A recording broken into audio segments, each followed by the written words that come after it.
Hello, everybody, and welcome back to QuakeCon 2019, where we're well underway with our speedrunning marathon. Up next, it's going to be Doom 3. It's going to be run by BloodThunder, and it's one of the more, I guess, like obscure Doom titles. You know, a lot of people have knowledge of the game back on the PC, but it's significantly different when you're factoring in, but essentially playing it as a speed game. I'm joined by a couple of different chaps on the couch now. Zelo, who just came fresh off Doom 64, and the debut, Mr. Bite Me. How's it going, dude? Man, it's going great. We'll be seeing you. Yeah, we'll be seeing you a bit later, playing some Doom 2016, and that's going to be, I think, the long one of the day, right? So you're going to get a little bit of an opportunity to sit on the couch and get a little bit limbered up, ready to go. But how does it feel to be at QuakeCon, man? We haven't seen you today. Man, it's great. This is my first QuakeCon ever, and I've got to say that it's one hell of an experience. It definitely will not be my last. Pun intended on that, right? Of course. So while we're here, it's a perfect opportunity to, Doom 3, what is it? It was a Doom title that really went in a horror direction. You know, this was away from the, I guess, arena days you would see from the previous games, where not only were classic Dooms played in the speedrunning sense, they were played in multiplayer as well. And it was, that was one of the first games that really dawned that 1 versus 1 culture, which people would play online, or just deathmatch, deathmatch in general. But with Doom 3, it very much went into a different direction entirely. This is a very, very dark game. There are a lot of horror elements. We're not going to be seeing them in the speedrun, I don't think, but there's a lot of collectibles you can pick up that give you the lore on what happened to the scientists and what happened to Mars and just how bad things got out of hand. But when it comes to Doom 3, guys, what are your personal experiences? Where did your journey with Doom 3 come from? So it's actually been 15 years since it started when Doom 3 was released, and I was a teenager at the time, and my dad had got it, so I get to play it on weekends when I was with him. And I remember the game feeling a little slower than the early PC games, but watching it as a run now, it's amazing how fast that run actually is. It's because I think that you can run underratedly fast, because it mostly comes down to essentially like a bunny hopping strat, right? Where the big thing that always interested me about Doom 3 was how there are certain elements where moving fast sometimes isn't always optimal, because an underrated thing about Doom 3 is full damage. Every time you're playing a game like this, you either want to strafe jump or you want to bunny hop. General air movement is the key to moving quickly. But in Doom 3, there are certain ledges where even if it's not that high up, you take a lot more damage than you're comfortable taking. And in a speedrunning sense, that little bit of extra damage can be the difference between surviving a level and dying and having to do the whole thing again. Yeah. Well, they added some other mechanics too to Doom 3, like the stamina bar. So you have to manage your running. You can't just run full time all the time, even on an easy difficulty. Otherwise, you're going to run out. So you have to kind of route out where you're going to run, where you're going to walk, be able to recover. But I've just been told it's a good opportunity to have a quick chat about BloodThunder, who's going to be our runner today for Doom 3. You've been seeing him on the couch providing commentary, and he's been riding the marathon all day. Shout outs to him for putting up with that effort so far. But now is finally his time to show us what he brings to the table when it comes to actual gameplay itself. Doom 3 is definitely one of those games that you need to have a lot of knowledge for, because it's just one of the longer games. Not to say that the previous games don't require that knowledge, but Doom 3 can be a bit of a marathon, man. And his run, the estimated time, 1 hour 15. And he is going to be running the any percent glitchless, which is a little bit more, playing somewhat by the game's rules. Noticing in his player background here, completed all Doom games back to back, one sitting. I'm pretty sure that video is on YouTube for anyone that wants to watch it. Has been remarked on previously, where he has gone through the entire catalog. I have to say, it's quite impressive, his knowledge of the series. I've joined in and I've watched him run this before, and the fact that he can memorize each individual game and execute it is just impressive in and of itself. It's because for most people, learning just one game to speedrun is quite a daunting task to begin with, and then you factor in there are people like BloodThunder in attendance that are able to essentially play multiple games. It's quite a feat in itself, because the amount of knowledge and skill that is required to play one game at a decent level too, especially when Doom is quite a heavily contested game across all the different games. There's multiple people running all the games at any given moment. Getting a run is impressive. I think it really helps that he's no stranger to FPS games at all, and the more you've played and done runs of them, it's easier to get knowledge for the next few games that you do, and that just keeps going and going until it's kind of systematic. So it's second nature to him to be able to pick up a run and learn it, and you have a good time within like maybe a month. Okay, I believe BloodThunder is ready to have a little bit of a chat too. Can you hear me, bro? All right, nice. So while you're getting loaded up now, before you start your run, give us a brief introduction to yourself and just Doom 3 in general. What is Doom 3 to you? So Doom 3 is just really kind of stuck in the middle between the classic Dooms and the newer Dooms, Doom 2016 and Eternal. It takes the horror elements of Doom 64 and expands upon it, puts you in very tight corridors, dark sections. There's lots of monsters in your face that are meant to kind of slow you down and scare you. But we don't do any of that in the run, as you'll find out, as these guys were talking about. You can go quite fast in this, although it is probably the longest any percent run in Doom now. And a little correction, it's not the glitchless category. I don't know if that was... it was on the, sorry, apology, it was on the graphics. Yeah, I just want to make sure people at home don't freak out when I start doing some stuff. But are we all set to go? Okay, well, if you're ready to actually start the run, mate, then count us in when you're ready and we'll kickstart some Doom 3. All right, in 5, 4, 3, 2, 1, go. So, we're playing Doom 3. We're playing the BFG edition of Doom 3, but we're running it through a source port, so we kind of get the best of both worlds, the original and the BFG edition, which means we can skip cutscenes besides this one and one other. We also get faster stamina, and there's a whole bunch of other smaller details that we just combine together. So once we get past this, which is just about over, talking about the UAC and setting up the story, so there's a little bit of a story in this game. We'll be going pretty quick here. So we can skip this cutscene, and then we're off. So, as you may notice, we're not really staying on the ground too much. There is strafe jumping and circle jumping in this game, which is, if you're at QuakeCon, that's something you're probably familiar with. It's very common across games of this era. So once we get through this, we can run just a little bit more. Unfortunately for Doom 3, as opposed to the other ones, there's kind of moments where we're stuck waiting on something to happen. But besides that, when we're left to our own devices, we're going to be jumping quite a bit. So we're going to go through this, skip another cutscene, and close out the PDA, which is kind of where all your lore goes. It's not always fast to jump around, whether it's a very tight corner or if you're going to run into something. It's better to just take it slow and walk, like walking upstairs there. But anytime you can jump, you're pretty much going to see it happen. And in the bottom left corner, you'll see a yellow bar, which is our stamina. And the whole time, we're going to be kind of watching that so that we don't get to an end of a level and run out of stamina. So we kind of just maintain it the whole way. Now we just have to run back to where we started. And then that's level 1 over. So that's kind of what a lot of the maps are going to look like. We just bunny hop through them. There are some other strats we're going to get into, like rocket jumping and grenade jumping. But first, we're going to need some weapons, because all we have right now is our fist, and that's not good enough. I'm just going to jump up here, get some armor shards. I need you to grab some armor and secure your pistol before I can pass you through security. This guy's going to give us what we need to do. Okay, grab your gear. I think this is one of the parts of the game that a lot of people will sort of be generally familiar with. You know, when you're first getting your first few weapons, the guy takes ages to let you in, but he finally does it. And then when you find him later, it's like, that's what you get. Excellent. Good to see. Yeah, so we're just waiting for him to kind of open the door for us. And if I can actually get the game audio up a little bit, that wouldn't be too bad at all. But, it should be opening at any second now. We're going to do a big jump. So they were talking about fall damage before, and that's something you have to keep in mind throughout the entire run. So we're just going to try to hit this rail so we take less fall damage. You will survive even if you don't hit it, but it's better just be safe. And we can quick save in this. So when there's moments where I think we may run into problems, whether it's with taking too much damage or the game, sometimes the Doom 3 will just kill you, like that. So we're not ready for that. We don't only kill demons in this, we also kill a lot of fellow soldiers, and it's for a good cause.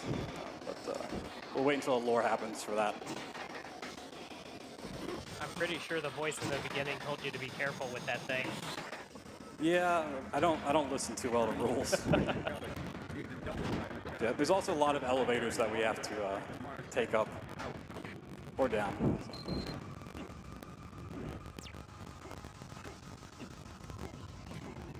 So this is where literally all hell breaks loose, and the portal to hell just spawns and everything. And the base isn't going to look anywhere near as clean as it was before.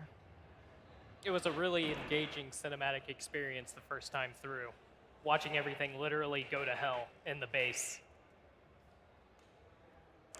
Yeah, so now we're just waiting for kind of this cutscene where he was supposed to talk to us to happen with the...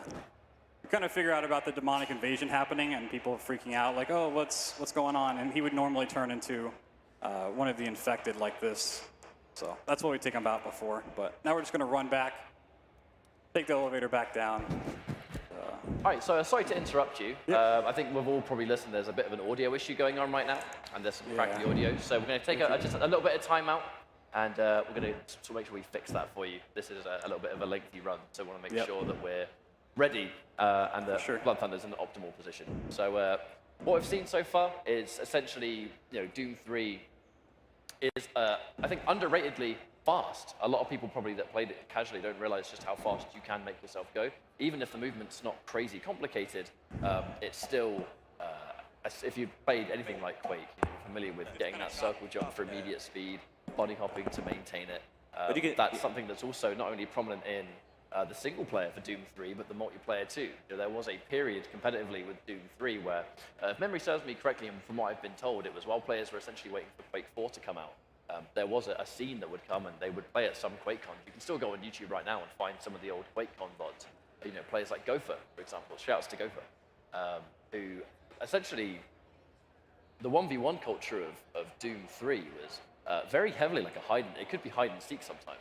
And what really interested me about Doom 3 multiplayer was essentially that the maps were quite small and compact, kind of similar to Doom 2016's multiplayer, in fact, but there was a lot of ways you could kind of hide around corners. There were lots of preemptive grenades around corners or rockets around corners, and because the game was, at its core, a horror game, a lot of the maps used lighting as a massive part of the game's general map design. There were parts that were purposefully really dark. They'd encourage you to try and use a torch if you could, or give players more areas to try and hide. And damage output as high as it was, hiding was a pretty common strategy on a certain map. Sounds like there were definitely a lot of ways to be able to psych out your opponent by hiding in a place that was heavy with shadows. There were loads of death traps too. There were loads of ways that map could just kill you. There were so many maps where they just had these instant kills. These rooms you could shut people in. It was kind of revisiting it now recently, looking up the old VODs was something that I found really, really intriguing. But yeah, Doom 3, man, it's personally on a personal note, it was more of my modern console generation. I know Doom 3 was a very, very intensive game. You needed a really, really good PC to run it, because at the time it was the peak of graphical achievement. I remember still when it released on PC and original Xbox, there were very few games that were able to kind of match just how impressive it looked. But I think with it came the demand for a really strong PC just to be able to run it. Well, I have to say, I actually have a pretty interesting story regarding this. I think when I was young, I got 2 games. And await further. My computer was actually a bit of a potato. So, I'd gotten a pretty nifty NVIDIA card, and I really wanted to play the Unreal Tournament that had come out. I forget whether it was 2003 or 2004, but, I got that in Doom 3. So I went to go install Unreal Tournament, and it just wouldn't run. I was like, oh, man. Well, hey, I got Doom 3. Let me try that out. I loaded that sucker up, installed it, it ran fine. Kept me entertained. It's almost like it was meant to be. It's almost like it was meant to be. So I've just been told we should, fingers crossed, have our audio issues fixed. So thanks very much for sticking with us. Or are you still encountering it? Yeah. Okay, never mind. I thought we did. I was informed. But as live events go sometimes, it just be like that. So we're going to have to make sure we're sticking around a little bit longer while we fix it. Just for reference, the audio issues supposedly are not resolved. So if anyone's able to kind of help out BloodThunder, would appreciate it.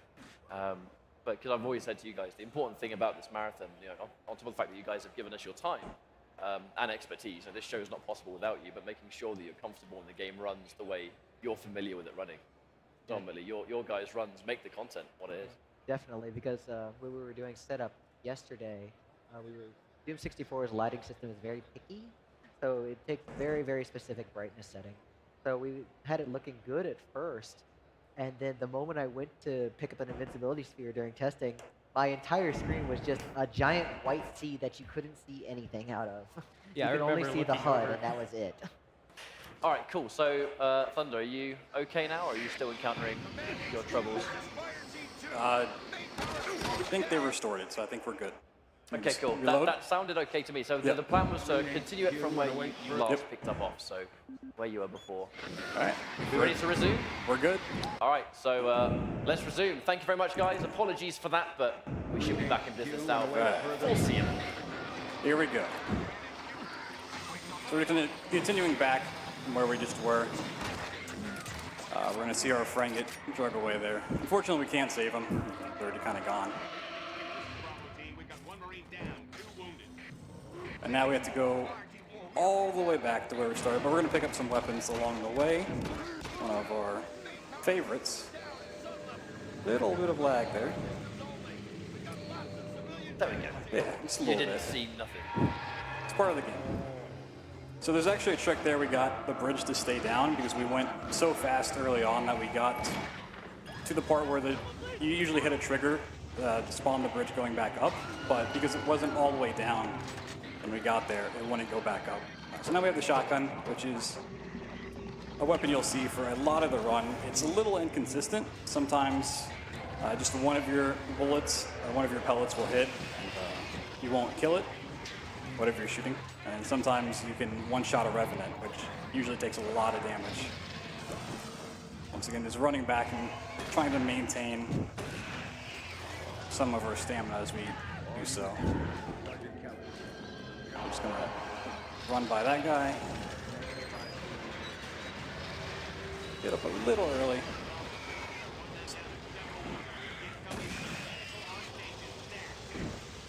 You know, I remember when I was a kid, a lot of these instances of imps crawling out of the stairs and whatnot, they were a bit of a jump scare. Oh, that first cutscene that you see of the imp coming out of the pipes, that terrified me as a kid.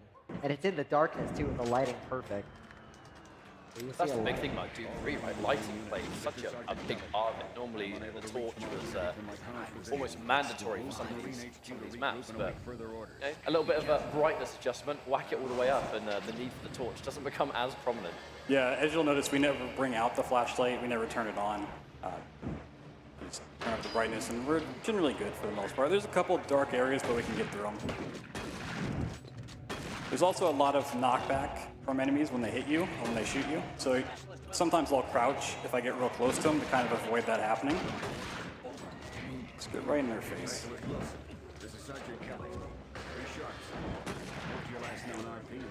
There's also a lot of times I'll shoot at an enemy like that in a hallway, and I don't really need him dead for any reason. He's just kind of in the way. So if I can one-shot him, it just helps to get past. So we're going to start a conversation up here, and because we have to wait for it to be over, we're just going to go ahead and put in a door code here and get some supplies. Yeah, you're really meant to kind of go pick up the PDAs along the way, kind of fish through them for information or any kind of combination codes, and that plays a lot of casual playthrough. But the code stays set on the same locks from game to game, so as long as you have it memorized, you can just get it and go.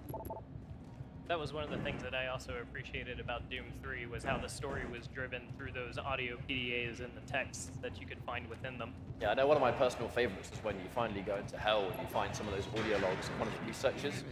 He's lost track of the rest of his team and he's kind of gradually, bit by bit, finding out what happened. Very creepy as a kid, and I've got to say, shout out to Reroll voice acting too. It really kind of made the experience for me.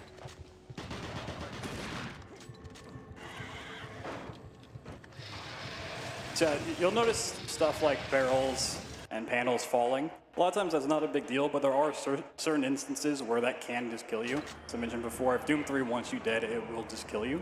And if that happens like in that spot, that won't usually kill you. We don't have saves other than going into the map. So you'd have to go from the very beginning, which sometimes can be a very, very long trek back. There are autosaves in the game, but we turn them off usually because we just don't need them, and they cost about 2 seconds per save. There's another panel falling. We're coming up on everyone's favorite demon, the Pinky. Oh, it's that thing from the movie. He gets a nice little introduction.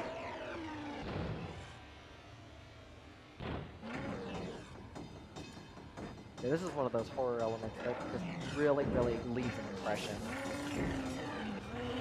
So he sets us free and then we just run away. But there's another one.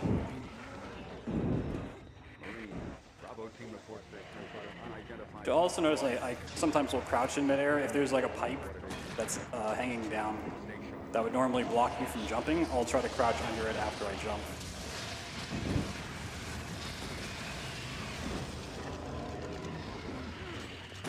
Now I noticed there that one of the imps threw a fireball at another imp. Is there sort of self-demon damage like there is in previous games? Can they damage each other?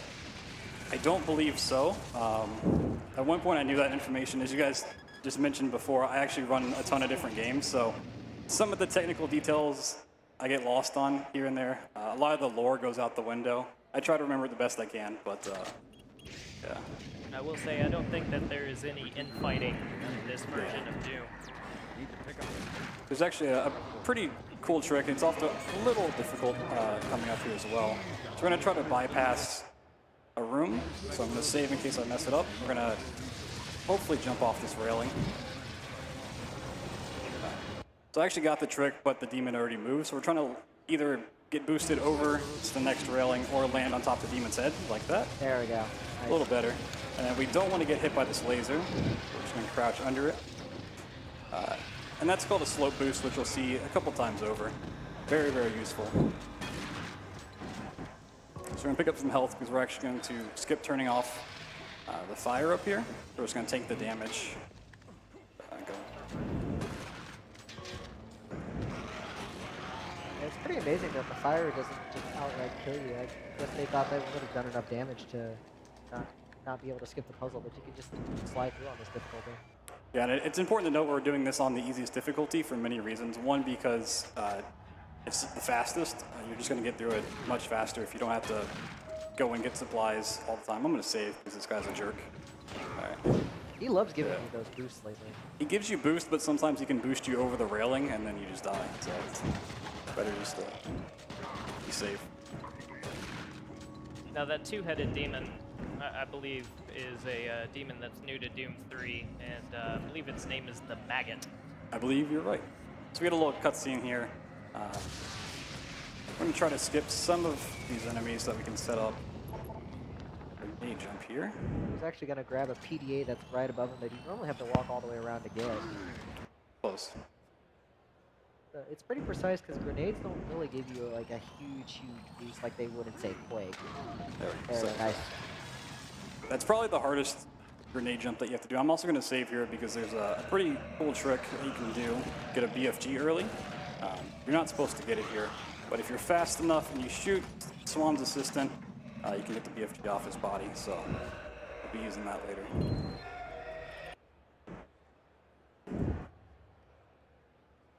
I think you mentioned before how a lot of the maps are quite similar to each other, and kind of how you move and how you navigate. That's a pretty common thing in Doom 3, isn't it? Just there's a lot of like close quarters movement that's required.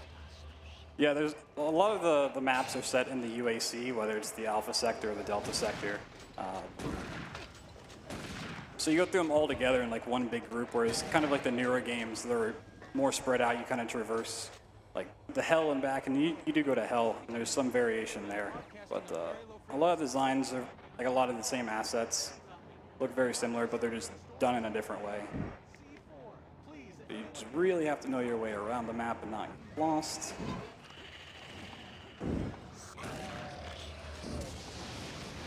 One kind of annoying thing that I haven't talked about is when the enemies are spawning in, before their animation is complete, they're still like this. His collision is still there, so they'll get in your way and you have to jump around him, even if you can't see him yet.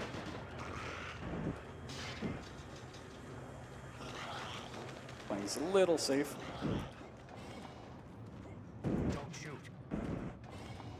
So up here we're going to do some jumps to skip walking around. This isn't usually a tricky jump, but just to be a little safe, we'll save. There we go. I remember initially playing this entire section was pitch black. You had to find the guy who had the light and follow him through. Yeah, you're supposed to be basically escorted through the whole area. But of course, we don't have to do that. Okay, BT nice. can escort himself. Yeah. I'm old enough. There is one more tricky jump that we have to get through here. It's usually not too bad, but lately it's been giving me trouble, so we need to jump on top of this health. Get out of your spider. Up and over. There we go. One more spider for the road, and we're out of it.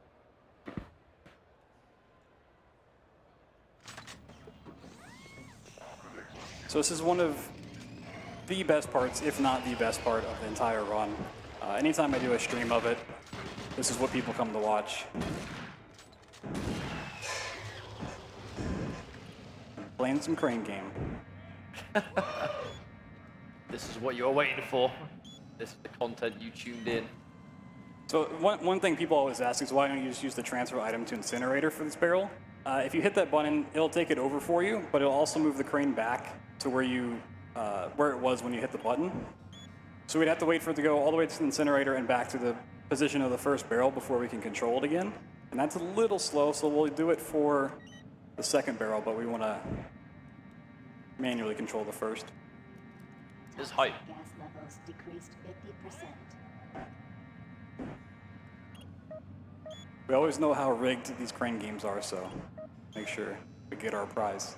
Should have brought your portable Super Turbo Turkey Puncher 3 to play during this. As this is transferring, we can go out here and just take care of some more enemies. Why not? Wow, he was not ready for that. Yeah, when enemies are jumping at you, they can be very hard to hit and definitely one shot. So it's pretty lucky if that happens. Gonna get our key and we can keep going on. So you're gonna start noticing a lot more spiders throughout the map. Here, they're not too bad, but because they're at your feet a lot of times, like the maggots are, they can definitely trip you up if you're not watching out, if you're trying to strafe jump through an area. It's also worth mentioning that we have to reload in this Doom. It's a little weird, but it's not too bad.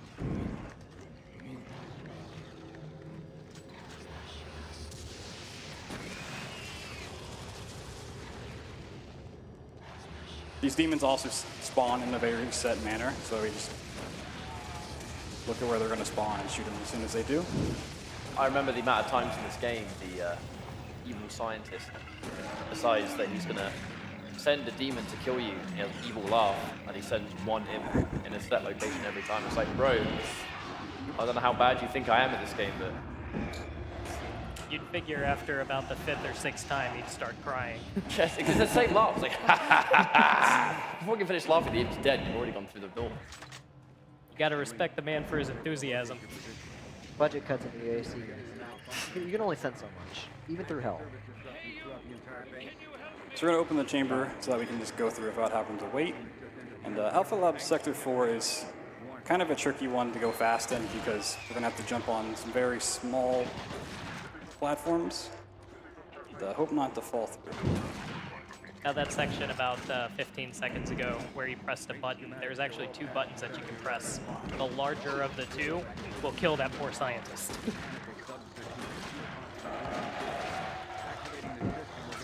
So we're going to come back here to grab some supplies, mainly adrenaline.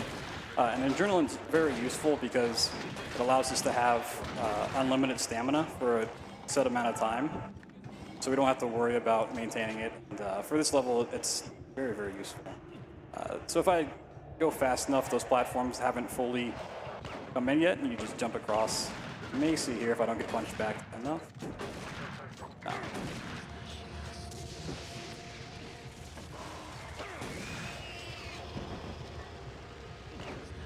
So you mentioned the inconsistency with the shotgun earlier on. Is that just like a damage inconsistency with it? Yeah, it's based on how many of the pellets from the shotgun itself actually hit. So if you hit all of them, you can basically one-shot like anything up to a Revenant. But then if only like 1 pellet hits, then it'll take 2 shots to kill most things. So we're coming up on the first boss, and that's why we went ahead and got the BFG early. It really helps out here, especially if we can get a headshot. Here's Vagary the Spider. Oh, right over. So I have more BFG ammo, but we want to save 2 of it for some maps later on, so we're just gonna hopefully finish off with the shotgun there. Kind of unfortunate how right as you shot the BFG shot, kind of crouched down right as it was about to connect. So a little bit of lore here. You were going through the Alpha Labs to meet up with a Bravo team, I believe. And by the time you get there, the cutscene plays and the whole Bravo team is slaughtered. So we're going to slide past their remains in just a bit.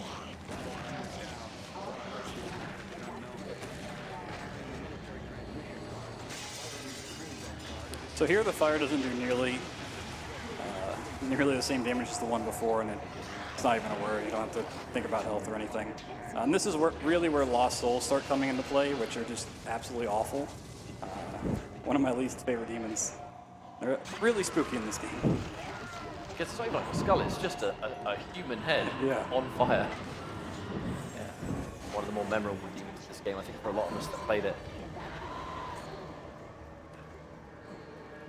So back there was one of the spots where a panel can drop down and just kill you, so I stayed close to the railing to avoid doing that. So we have to come back through this area. And that's why we save BFG. So there's a lot of demons that just spawned. Instead of just taking care of them there, using the shotgun or something, we come up and just blast them with the BFG. But we got a nice little elevator ride. Pretty cozy. Gives us a nice break in the run. I imagine the breaks of Doom 3 are quite rare. Yeah, I mean, there's some small ones here and there, but you have this and the monorail basically to break it up. Other than that, you're basically going full speed the entire time. But it's nice to have a moment just to think.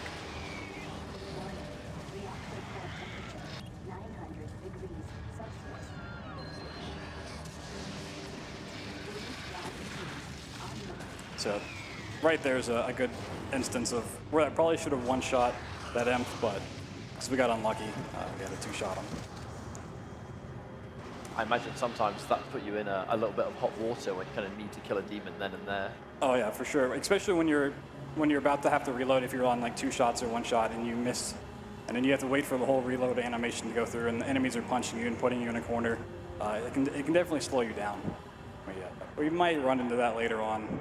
Pinkies are notoriously bad for that. Coming back up, fire a shot. And then there's a small skip we can do here that doesn't look like a skip. If you go far enough into this room, there's a trigger to spawn 2 more enemies, but if you just walk around the outside like that, you can go through the door without having to fight them, so. Kind of uncanny to me how the sound effect of a lost soul that's been killed sounds kind of similar to the mother demon in Doom 64. A little bit, yeah. I really thought of it before. There's also a lot of his barrels, which could kill you if demons want to shoot them, but luckily we made it through. One more cutscene for this level.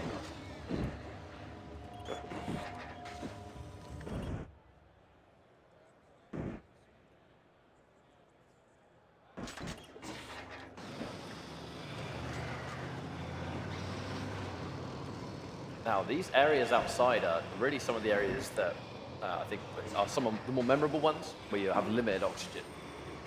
We are on Mars, after all.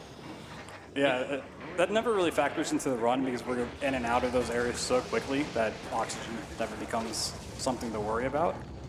But it's definitely casually playing something you remember. Spooky skeleton here.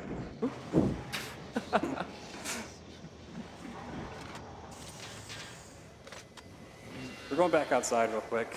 Got some more spiders to deal with.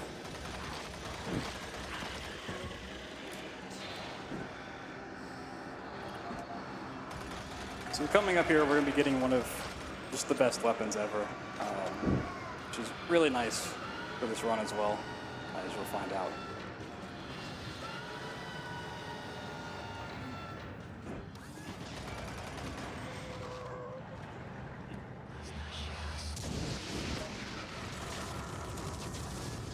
There we go. There it is. Give me that. Chainsaws on Mars. What's up with that?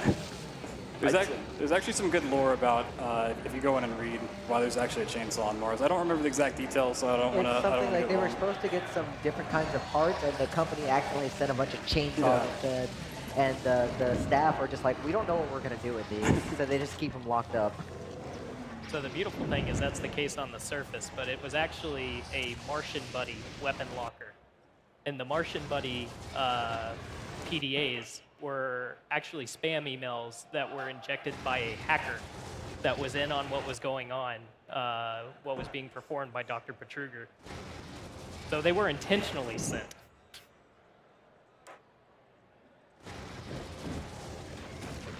So I'm trying to do another slow boost here, but we need to gain a lot of height off of this one. And unfortunately, the Cacodemons can be a bit of annoyance when trying to do this. Also, just do it from the rail. Oh.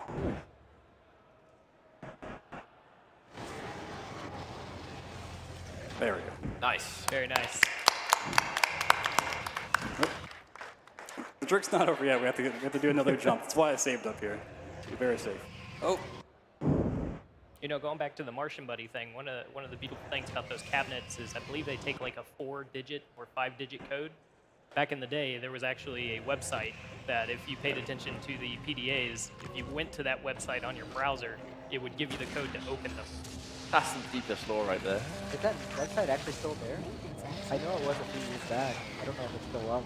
I think it redirects you now. I'm not sure to what, but we're going to do another kind of slow boost to get across.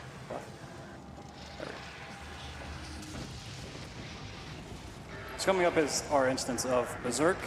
So we actually don't use our fists. We're just going to use the plasma rifle to take care of all these enemies.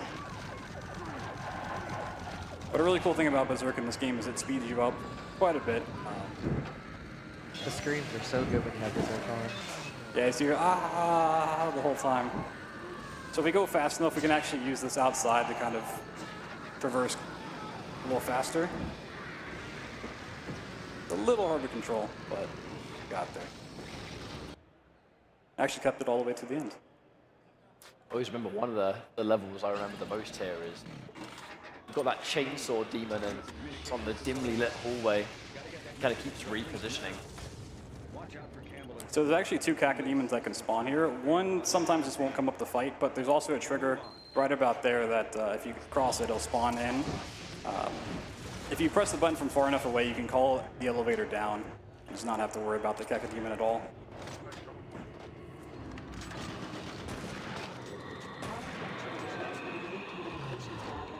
It's just another map that stamina could be kind of a pain to manage. But it shouldn't be too bad. It's also the only real instance of seeing enemies with shields that you can just chainsaw right through. Well, a lot of good that was.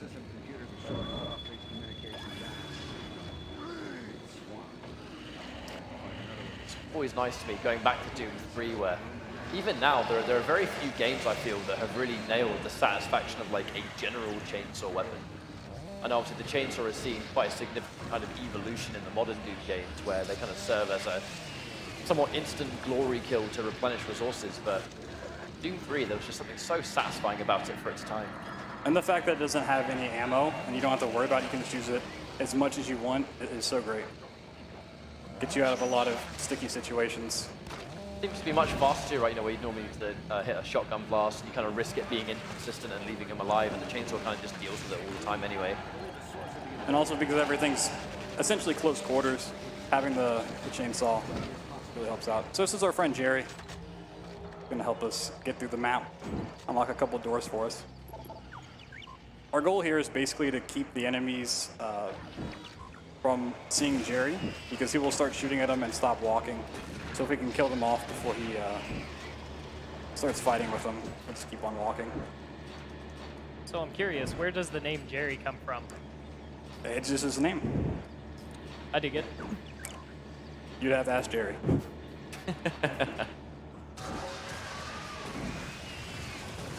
I'll never get bored of watching the imps fly into the moon every time you shoot them after spawning.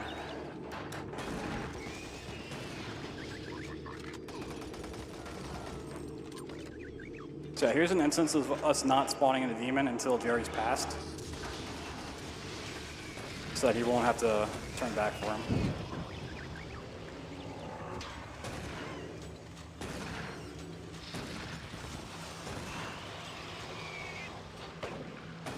And then this is the last door that we need Jerry to open for us, so we just have to wait.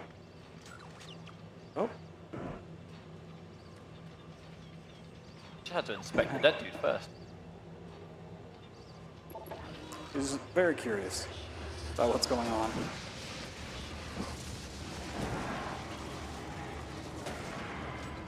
So sometimes the Cacodemon will try to make its way over here. I don't think it's going to happen today, but... Oh!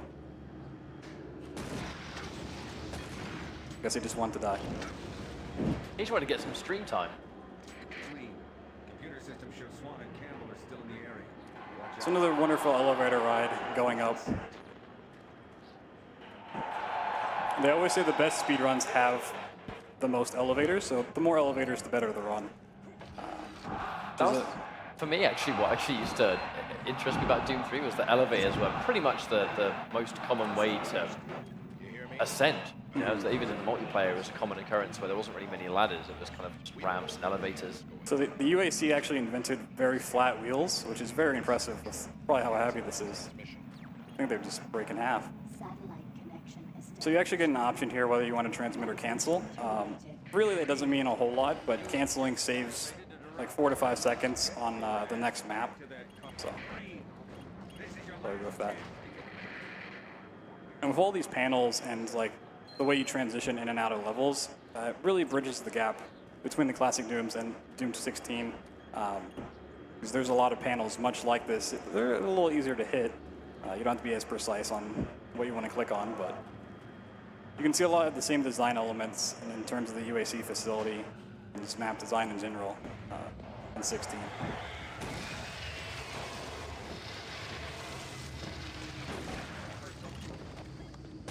Call our last elevator for this map up.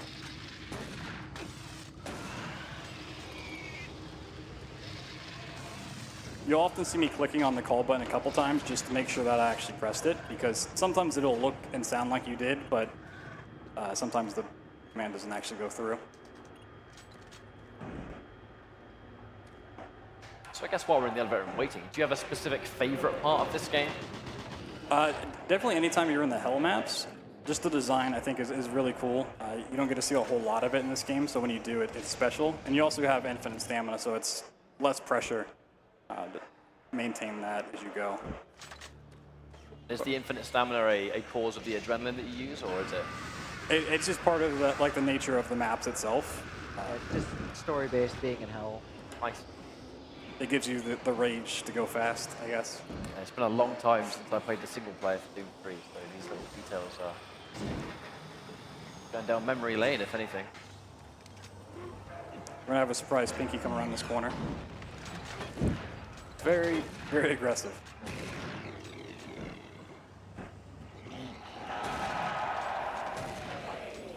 This is also going to be the introduction to the Revenant in the next room.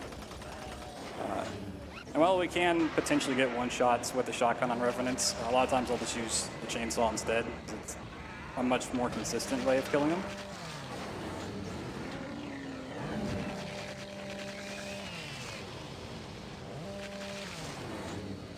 So this is the one cutscene that we can't really skip. We can hit this call button through the imp. Come back for stamina while the elevator's coming up and then deal with them finally. Can't see this guy here.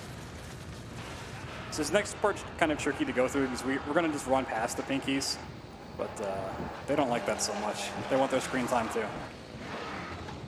Let's see how it goes. Oh. That wasn't too bad. Okay. Yeah, those two in particular can just clobber you in the corner for 10, 15 seconds. It's really difficult to get out even if you have a chainsaw on it. Yeah, if they hit you the right way, they just put you in a corner, and it's very hard to get out of. So there's a little slow boost to cut out some walking arounds. Nice little skip there.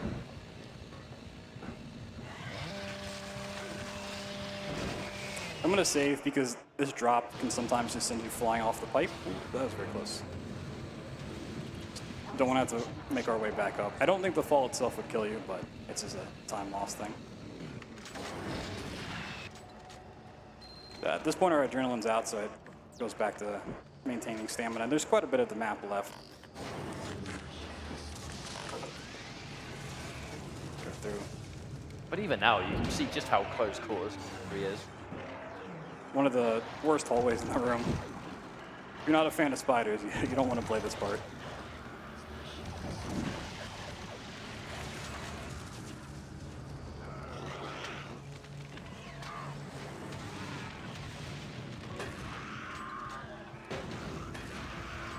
So right here, we're going to grab the rocket launcher, which is just invaluable to the speedrun itself. Along with grenades, you can also use the rocket to boost, and you can actually combine the two.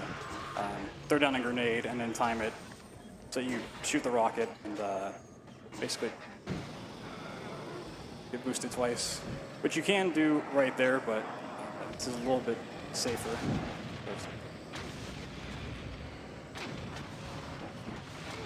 Unfortunately, I have 2 Revenants shooting at me here. And if they just want to shoot rockets at you, you're not going to get up there. Not too bad. Want to make sure we get in here before oxygen runs out. We're safe. So just out of curiosity, what does happen when oxygen runs out? Is it just instant death? Yeah, you just die. Nobody wants.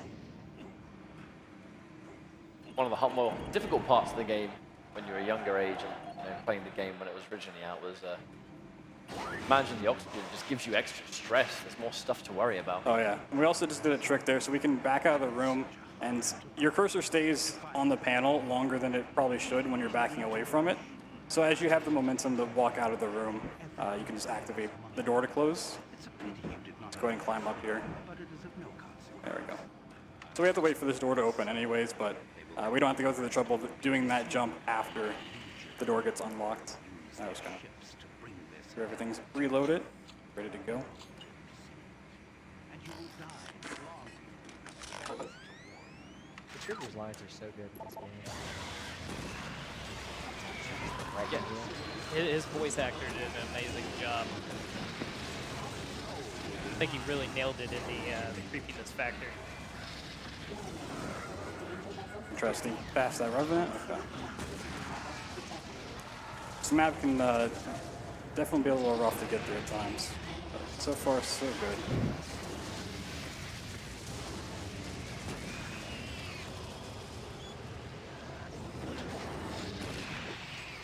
So a lot of times, even if we don't really need health, like I was at 97% out of 100, I'll still go ahead and hit the med kit on the wall just because. Why not? Or if we're low, you'll click it a couple times, but you may not go all the way to 100, just enough to kind of bypass the next part.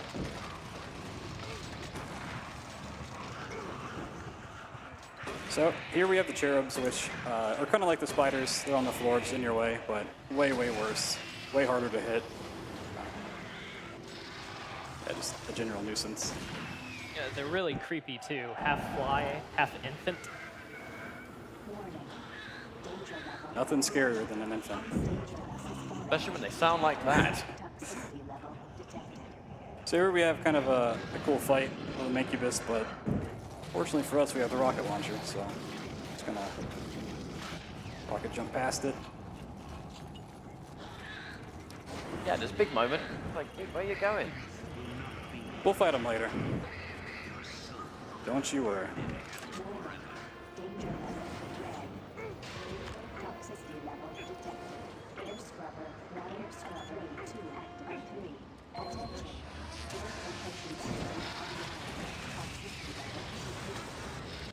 So it's kind of hard to tell there, but you actually kind of circle back to where you went into that area. There's a lot of times where you just circle back to either the beginning or you travel through the same levels that got you from A to B and then you go back B to A maps. So this is the monorail. You can get in front of it and outside of it, but you have to wait for the monorail to actually travel for the doors to open. So you could like strafe jump all the way through here, but you're still waiting on the monorail, so we'll just take it easy. There's this guy. We don't really care what he has to say. The big question is, does he die? That's a good question. I don't remember if lore-wise he dies. We don't kill him. I'm about to say, can you do something about that?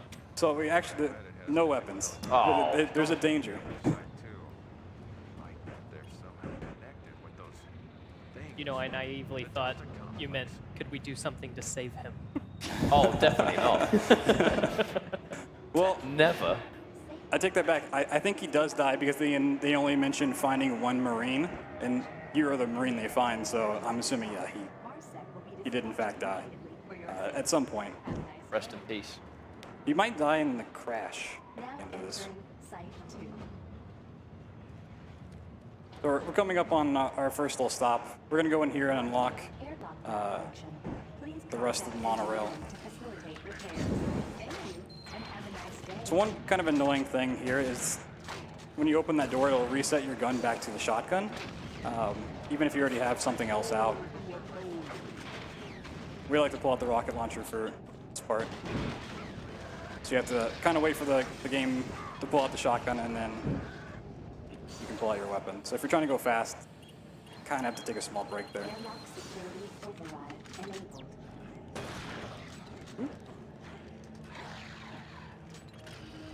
And we're off.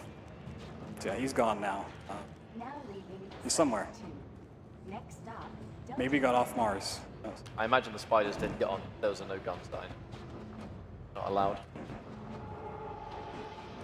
I don't know, they look rather well fed.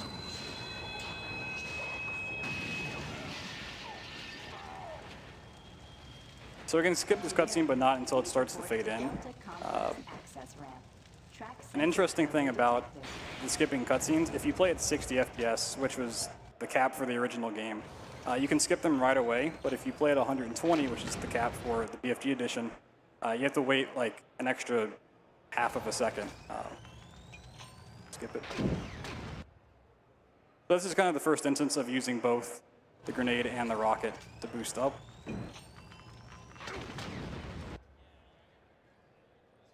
How tight is the timing to make sure you can get them together? It's pretty specific, but it's not too bad at the same time. Once you kind of learn it and get muscle memory. You also have to catch a very small ledge up here on the rail. Try it one more time. If not, we'll just run up the other way.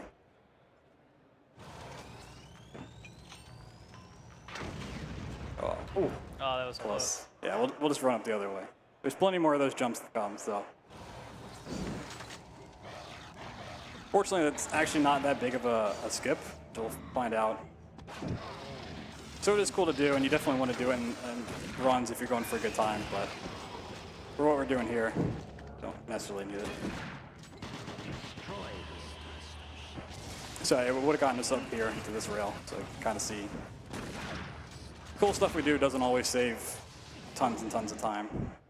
We're going to save because this part could be a little dangerous.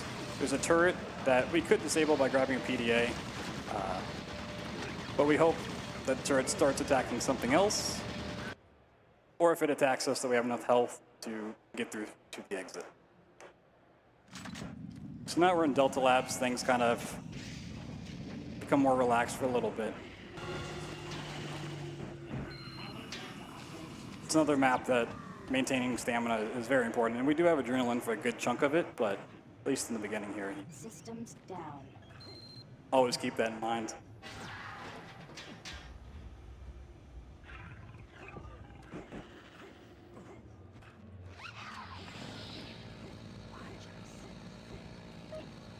You know, I remember when I was a kid, these periods of silence where there were no demons, they freaked me out the most because I knew they were coming. I just didn't know when. Yeah, it's the quiet before the storm, for sure. Like, you know there's demons, you know they're going to show up at some point, but the longer the silent is, the more anxious you get. I think sometimes it's even worse if there's loads of health and armor pickup. You just ask the eternal question of, why is the game giving me all this stuff? Yeah, what? And when is it gonna happen?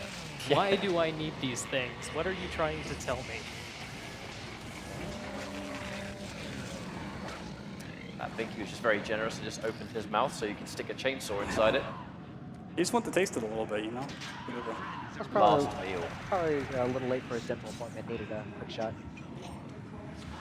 So we just grabbed some supplies and start the cutscene. We also grabbed adrenaline right there before we jumped in. But we do have to come back through this way. So that's why we kept one extra shot of the BFG, kind of clear out things on our return.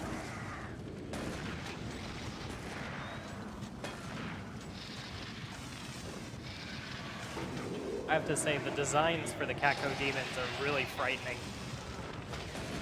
We're so used to seeing the Cacodemons almost like, not even sounds a bit strange, but the Cacodemons always look a little bit friendly compared to the other demons. Just has this giant smile, and it's like, man, he's just so happy to see you. But in this game, it's Some kind of Lovecraftian nightmare. just much more visceral. I guess that's always been the visual direction to Doom 3, is that it has been horror first and foremost. So everything kind of needs to look as grotesque as possible. So this is a map where you kind of want to go back to where you started, but you don't go the way we're going. So we rocket jump back up there. This is why we took that elevator down instead of just jumping. So we can reverse back, and this is a slightly faster way. Get back to the beginning. So we're just gonna leave the Revenant alive, and then there should be a whole bunch of enemies through this door, which we're just gonna wipe out. Not too bad. There's usually actually a lot more. I guess they're just kind of spread out today.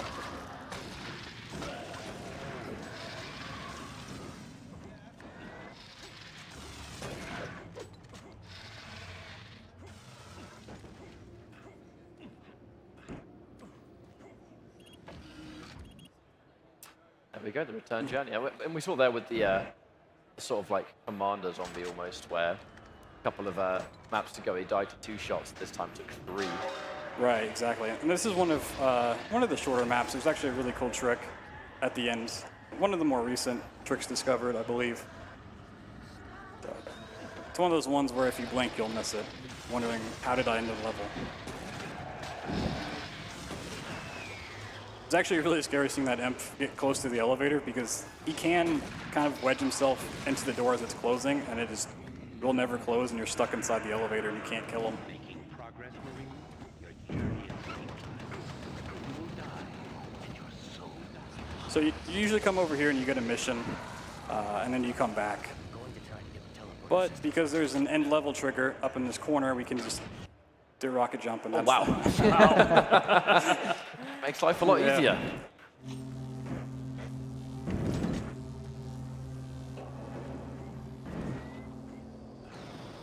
I always mistakenly try to skip the intro to this part because it feels like a cutscene, because you're kind of stuck there and you can't move around. You can look, but yeah, you can't skip it. You just have to wait. It's also another very short level, thanks to rocket jumping and grenade jumping. Chainsaw cuts through those as well. These were some of the scarier enemies I remember playing this game many, many years ago, where they just did so much damage to you. And also, crouching for them, usually they'll just shoot over you, so you don't take any damage. You can't actually hit me up here. It's nice. Try this again. I have to say, as a teen, I drastically underestimated the effectiveness of the chainsaw in this game. It's crazy watching just how you melt these enemies. You so normally associate melee with bad, but not in this case. So this is kind of optional stuff that you can pick up. For us, it's very much needed. There's a whole bunch of rockets. You get the BFG. There's an arch trial there that we just skip. Arch trials are a little scary, but usually you can kill them pretty quick. But one reason we pick up a lot of rockets is for this stage. We can just rocket everything. Really not have to worry about them at all. I imagine the self-damage on this difficulty isn't very severe either. Right, and that's one of the reasons we run on easy, because we do so many rocket jumps that if we played on a harder difficulty, it would just kill us most of the time, and it wouldn't be a viable strat.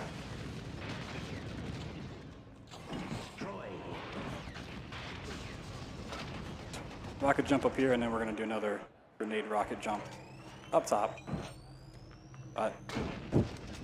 Rolled away. Very close.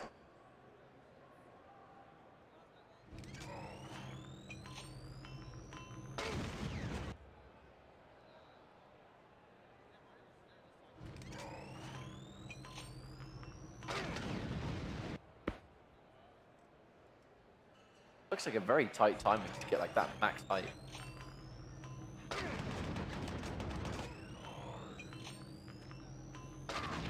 Even just getting the grenade to cooperate looks a little finicky. Yeah, I'm throwing it straight down each time, but it just kind of bounces the way it wants. There we go. There we go.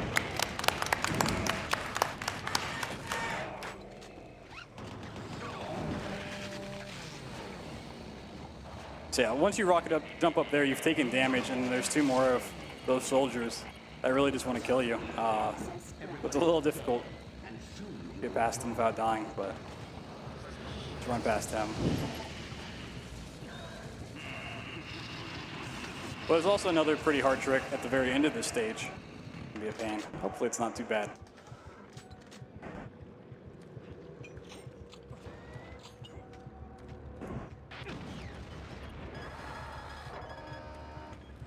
So there's actually like a lot of teleporting in this area. You're supposed to just like travel around and then. Pad 2 selected. Like go back and forth, but we're gonna skip the next teleporter by taking a kind of clever jump.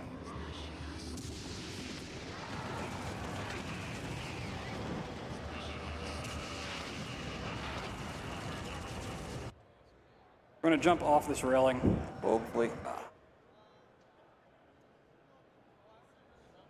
You have to get enough speed to go the distance, but you also have to crouch so that you don't hit your head on the pipe. You don't want to miss entirely.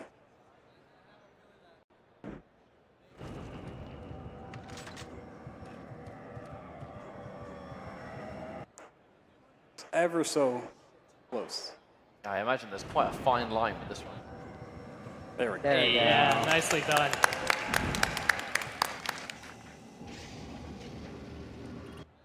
Really, it's amazing that that jump even works. 'Cause it's just so ridiculously precise. So I mean, how long over the course of running the game would these kind of like very specific jumps exist? Like were some of these found quite early on, or were they found a bit later? So I'm pretty new to running Doom 3. I only started running it about a year ago, and there's plenty of other runners like Corpse Flesh, who's the world record holder at the moment. There's quite a history, like going years back. So I'm not exactly sure when things were found and in what order. Most of it has been known for quite a while, because I think the 90% route, like tutorial at the moment, is like 3 years old and it has 90% of what I'm doing now. And I assume we're loading now into Hell period. Good old hell. So yeah, here we have stamina, but it's also taken our weapons away, so we get them back. We're gonna go meet our friend Edwin. We've seen him a couple times, but I haven't really pointed him out because this is his showcase. So here's our friend Edwin, our little Martian buddy. Give him a couple fist bumps. He pops up all over the place. But he's so happy to see us every time. Yeah, we're just waiting for the dialogue to go through and then kind of an elevator ride to happen. But, These are by far my favorite levels within Doom 3. This entire experience was crafted in a very well-mannered. I feel like it's a very common opinion to have, is that when you think of Doom 3 and the parts of single player you like the most, these are always the bits that pop up. They're just so different from all of, like the UAC-based stuff and design and aesthetic. It really just stands out. It's a complete change of pace too. Just this idea that you're just somewhere that you, and at the time too, you'd rarely seen anything like this in a game, period. Ooh. So right there, if you jump at like the very edge with enough speed, you actually get over a small gap, which usually loads in. Also, who's that Pokemon? It's Pikachu. Don't you know? God damn it. That is the most angry Pikachu I've ever seen in my life. But yeah, we jumped over a small gap that usually loads in. Luckily, that's like the collision for it's all still there. And now this hell portion is where you do find some of the more interesting little PDAs. So I'm gonna save here because there's a chance the Lost Souls will try to hit me and just knock me off into the void. I really don't want that to happen. There's a lot of safety saving in hell.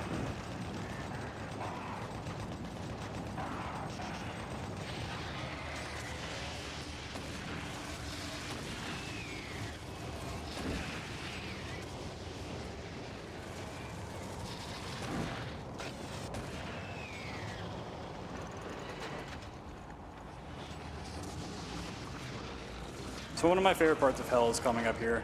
We go down and we get the Berserk power up, and we can just punch Hell Knights. It's so much fun. Also, hey, Edwin's back.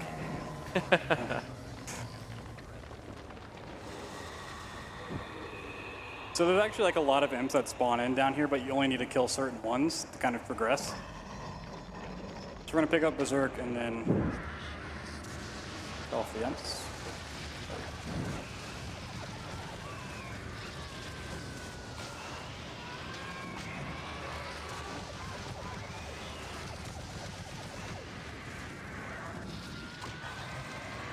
I just love the idea of one-shotting a Hell Knight in the face with your fist.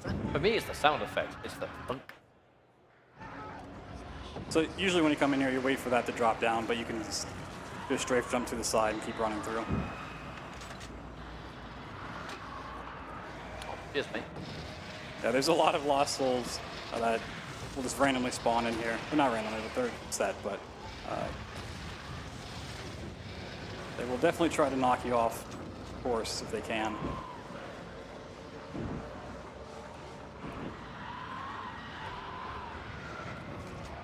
I'm gonna try to squeeze by. All right, not too bad.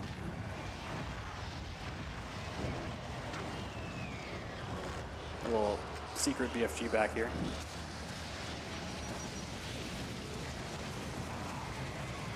So you usually just try to get that Hell Knight down with 2 shots from the BFG, so you can use 4 shots up here on the Incubus, but because we need 4 for the boss as well, we can only use 3. We'll use 2, and then 1 plus some rockets. There we go. The only thing we really have left to do in Hell is fight the boss and get the Soul Cube. Soul Cube is probably kind of reach almost like the next act of the game, right? Yes. Kind of unlocks a lot more to the lore.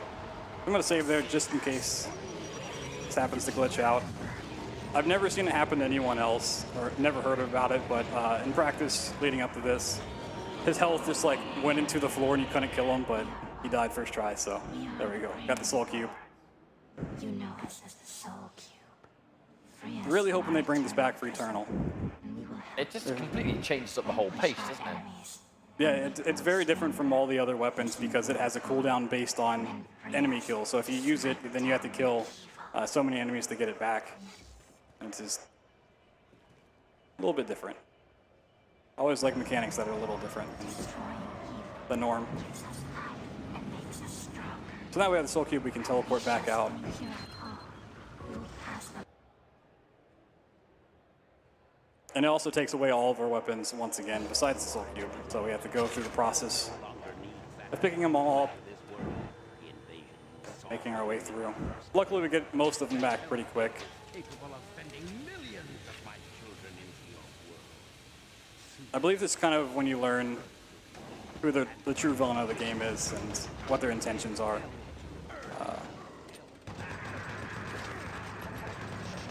Our chainsaw back, which is very important. And this was always one of the most memorable maps for me, just because of all the writing on the wall. Very, very visceral map. So these spiders are actually different. I can't remember what their actual monster name is, but it's the only time you see them is in that hallway. They're not like the other ones that you see throughout the game. I want to say they're like Tic Tacs? Tic Tacs? I may be wrong about that. So we're going to have our first instance of actually using the Soul Cube, which has a benefit of killing off an enemy and giving us tons of health that we just use on the Archvile. We're going to usually use it on enemies that would take a while to kill, so Archviles or Hell Knights are main ones to go to.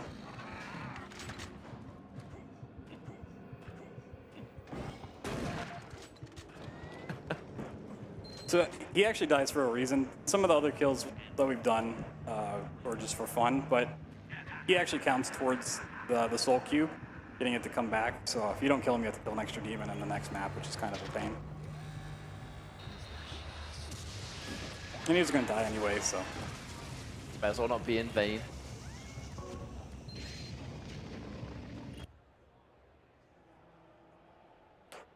So this is one of my least favorite maps because things can just go wrong, and things go wrong on this map. It's not a fun time. Hopefully, it's kind to me today. That always seems to happen anytime a map is called central processing in the game. It's always really weird stuff to happen. Yeah, so we kill extra cherubs there so that we can get the soul cube back in time to kill the archvile. I feel like we're not going to see a lot of archviles in this run, as in like see them do anything. Oh yeah, for sure. So I'm gonna save just so when I cross that, hopefully I don't miss. It's a very easy jump. But when I come back, I can miss it as well. You know, touching on what you said earlier about you know, the state of the base with the writing on the walls, that area back there where, you know, it's almost like you can see hell creeping into the base. That evolution, I thought, was very well done.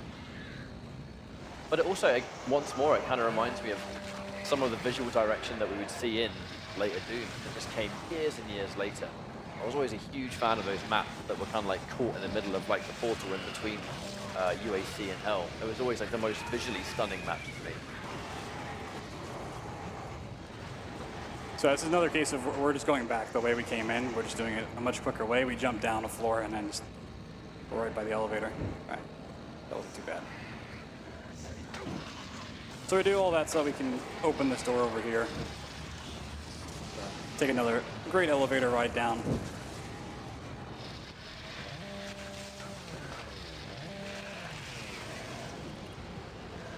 It's one of my favorites. Got a good view. So due to damage, the difficulty that you're playing on right now, is there much sort of risk of death in certain points of the game, or is it more just time that you risk wasting all the time? Generally just from like the monsters and stuff, there's not a great risk. Usually it's one of the tricks you're doing, whether it involves potentially falling. There's some times that we're coming up on that we'll have to drop down, which can kill you. But it's mostly just like the rockets and stuff, which you want to avoid.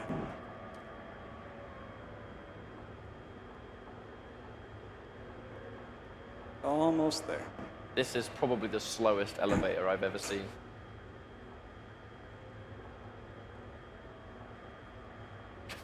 It's getting slower. We get a nice view over just how long it's taking.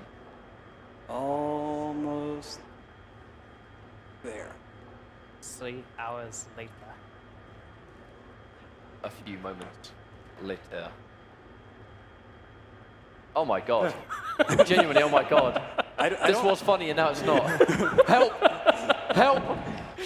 I don't think it normally goes this slow.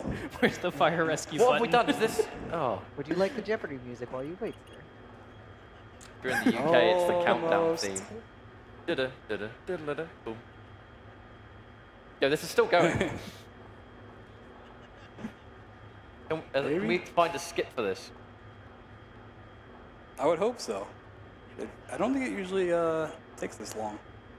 I feel like it's getting slower. It might be. What's going on? Yo, guys, this ain't scripted, I promise. Has it stopped? No, it hasn't. No, It's barely. it's crawling to a stop. Is it stuck on a demon? Oh my god. So how's your day been, guys? Yeah. How about that speed run? Quite speedy, if you ask me. All right, we're gonna make an audible. Elevators, guys. So this is the downside of not having autosave or something turned on. If something like that happens, which is really, really weird. Has that ever happened before? That instance, no. I mean, I've seen elevators get stuck, but they just like won't move at all. I've never seen it just get sort of stuck and slow down. Is this one of those patented marathon that's never happened before moment? I mean, if you want to do the official, just saying it's never happened before. It's never happened before. There we go. My word. I swear if it does it again, I'm gonna... If it happens again, I'm gonna be real sad. This time we'll save before going down. I didn't think I'd have to save for an elevator, but it's Doom 3. Expect the unexpected.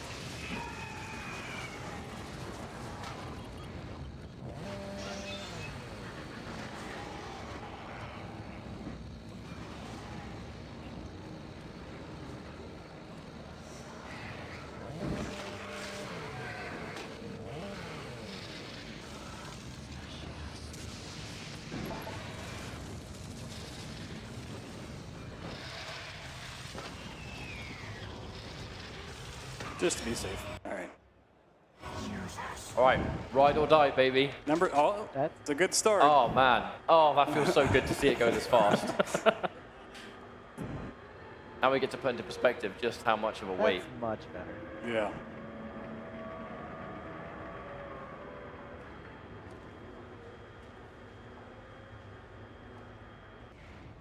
So we're basically at the end. Yes. I think before I reloaded, we were like a couple inches away, but that could have been a couple hours of wait. All right. Back to going fast, hopefully.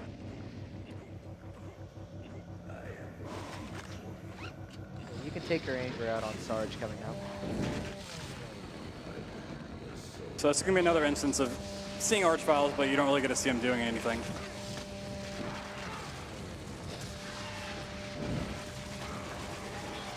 He tried to slap you once, and I think that's the extent of what we've seen them do so far. Yeah, they do get a couple spawns off, and I might have to go back for health, but...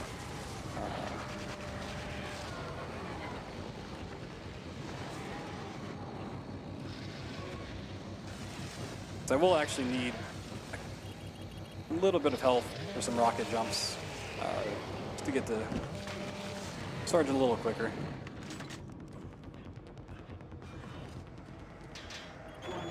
Security bridge in motion.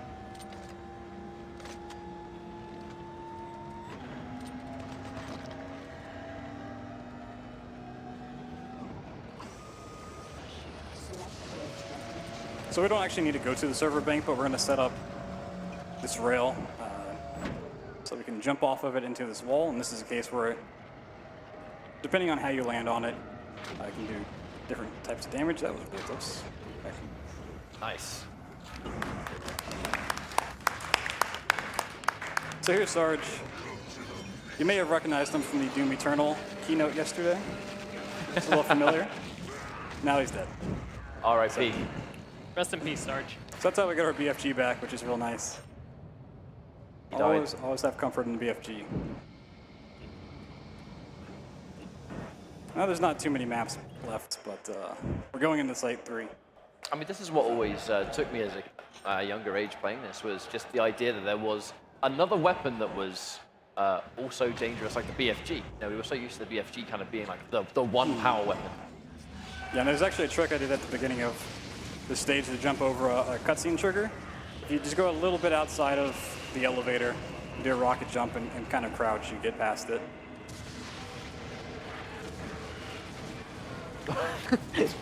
He got launched. Houston, we have liftoff. Yeah, so since we used the Soul Cube on Sarge, we actually don't have it until we kill enough enemies. And there's a Hell Knight coming up that we want to kill, so we... Just for reference, what is the amount of demons you have to kill to trigger the cube? I think it's 5, and you get it back after the 5th.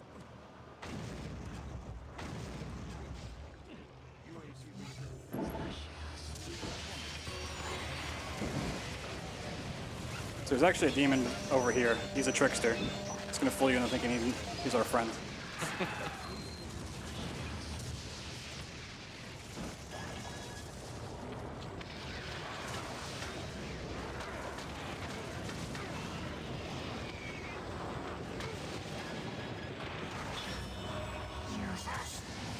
It's another case of where we just really want the Soul Cube back so we kill an extra enemy.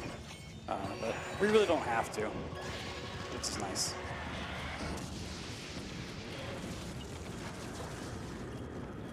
Another nice elevator ride. Pretty quick this time. I get nervous every time I see an elevator now. Me too, man. Keeping us on edge here. I'm gonna have nightmares going back to my room after this.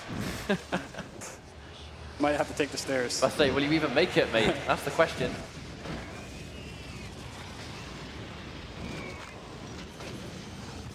So we can kind of just like freely use the BFG here, because the final boss Unlocked. can only really be damaged just using the Soul Cube.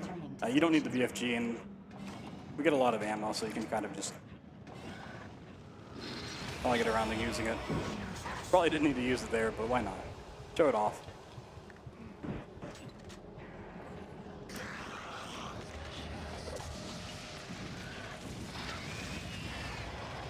one thing the crew really nailed is just the flesh texture. It is exceptionally disgusting in Doom 3. Yeah, especially the intestine looking like appendages that are growing. When you use the teleport, it's like, oh no. So there's another little monorail that we have to take, but luckily this one's pretty short. Then we just have 2 maps in the boss fight.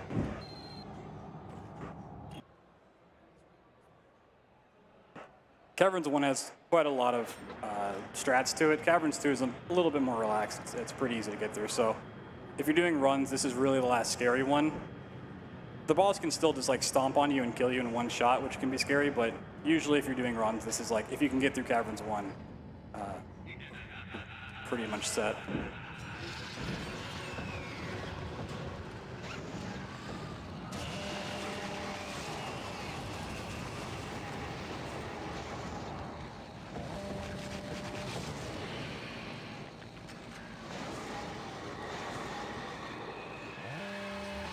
So I'm actually going to let the Archvile start summoning in monsters here, because we used the Soul Cube at the beginning, and get it back right there. And now we have to wait a little bit for this door to open, but there's also adrenaline, so we're going to wait to pick it up, just so we have it further into the map. And we're going to do a really cool strat to get down to where we need to go. And drop down, and you're usually supposed to take a platform. And they try to discourage this by giving you damage, but you can just run down. And if you try to jump, you do take a lot more damage. But if you kind of jump down in a pattern like this, you take way less. You can get down here pretty safely.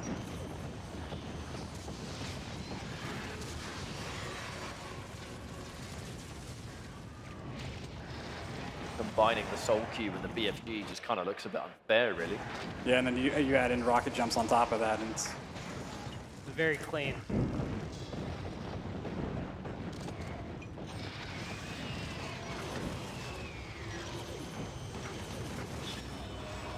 just really clear out these guys.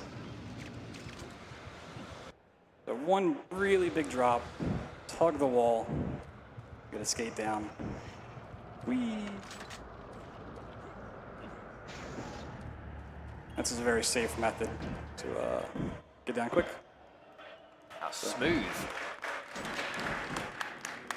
So that's really the last hard map, so we just have to kind of strafe jump through here, kill some things, and then we're on to the Cyberdemon. Not too bad. That's always the thing about the Cyberdemon, right? You play the whole game and you're like, man, I haven't seen a single Cyberdemon. Have they forgot about it? And then, like, right at the end, boss. oh, he's huge. Yeah, he's a big boy, for sure.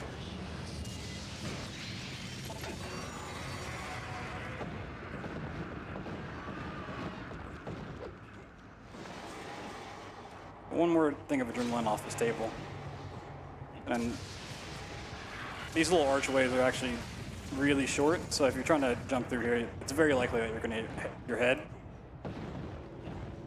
And sometimes enemies spawn in. It just kind of makes it really, really tricky to get through here cleanly.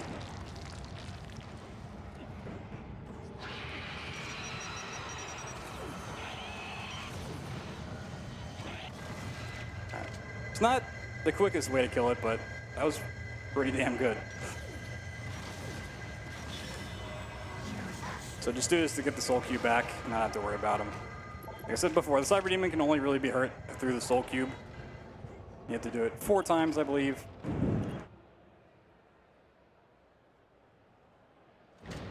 But we do need some rockets to kill off more M's and maggots, so we can get the Soul Cube back.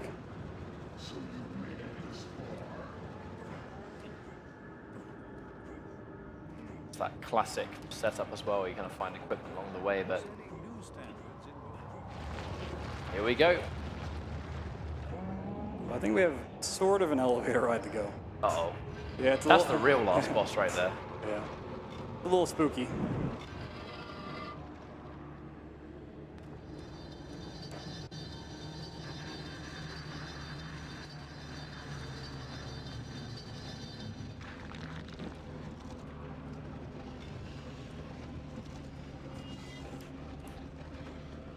So we're not technically in hell yet, so we still have stamina. But once we get into the boss fight itself, we're considered in hell. So we have stamina, which is really nice just to run around and hopefully not get stomped on. So we're going to make a save just in case that happens. All right, that's one use of the Soul Cube. Yeah, we're just going to jump around this giant portal. Hopefully not get stomped. Man, that thing is huge. Yeah, he's really big.